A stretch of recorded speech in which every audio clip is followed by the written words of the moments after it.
Hello friends, કેમ છો બધા? આજે તો માર્કેટમાં ગઈ હતી તો મસ્ત તાંજરિયાની ભાજી જોઈ ગઈ ને એટલે મેં સીધી લઈ જ લીધી. અને ઘરે આવી એટલે મમ્મીએ આ રીતે મને સરસ એના પાન સુધારી દીધા. મતલબ કે દાંડલીમાંથી બધા પાન અલગ પાડી દીધા. અને ત્યારબાદ મમ્મીએ મને એ તાંજરિયાની ભાજી ધોઈ આપી અને કટ પણ કરી આપી હતી.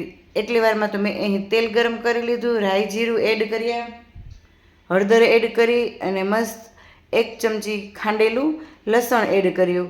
હવે આ બધું એડ કર્યા બાદ વ્યવસ્થિત તેલમાં હું એને થોડીવાર માટે સાંતળી લઈશ. મસ્ત લસણ સંતળાઈ જાય, કચાશ દૂર થઈ જાય એટલે હું એમાં થોડી હળદર એડ કરીશ. અને હળદર એડ કર્યા બાદ એને પણ વ્યવસ્થિત મિક્સ કરી લઈશ. અને એમાં હું એડ કરી દઈશ જે મમ્મીએ તાંજરિયાની ભાજી મને સરસ ધોઈ અને કટ કરી આપી છે. એ તાંજરિયાની ભાજીને હું કાચી જ ડાયરેક્ટ આ તેલમાં એડ કરી દઈશ. મેં અહીં તાંજરિયાની ભાજીને બાફી નથી. ઘણા લોકો એને બાફીને પણ કરતા હોય છે, પરંતુ મેં અહીં ડાયરેક્ટ ભાજીને કાચી જ એડ કરી છે.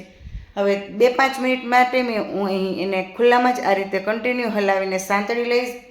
ભાજી વ્યવસ્થિત સંતળાવા લાગે એટલે હવે હું એમાં સ્વાદ પ્રમાણે નમક એડ કરીશ. એટલે એ એકદમ સરસ સારી રીતે એવી સંતળાઈ જાય અને પાન બધા ભાજીના સોફ્ટ થઈ જાય.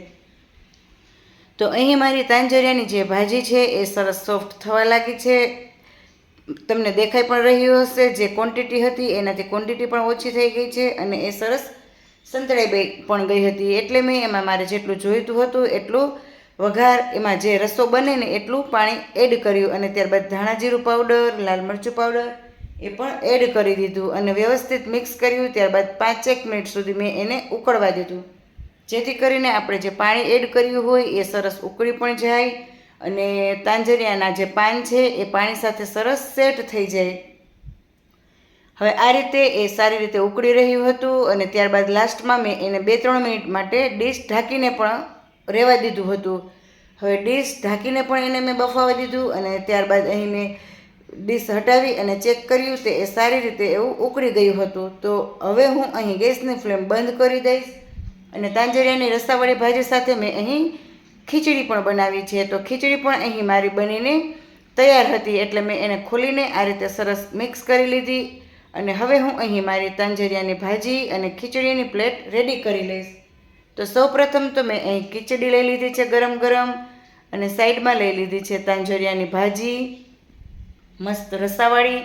અને સાથે હું લઈશ મેં જે ઘરે બનાવેલું છે હળદર મીઠાવાળા કેરડાનું અથાણું, એ અને કોઠીંબાની શેકેલી એક કાચરી લઈશ. તો મસ્ત ગરમ ગરમ ખીચડીમાં હું અહીં ઘી એડ કરીશ. મસ્ત ઘીવાળી ખીચડી ખાવાની પણ સરસ મજા પડી જાય એવી છે.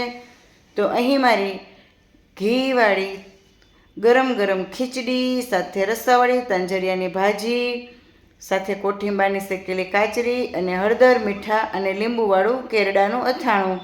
તો જુઓ, તમને પણ આ ગરમ ગરમ ઘીવાળી ખીચડી ખાવાનું મન થઈ પણ ગયું હશે.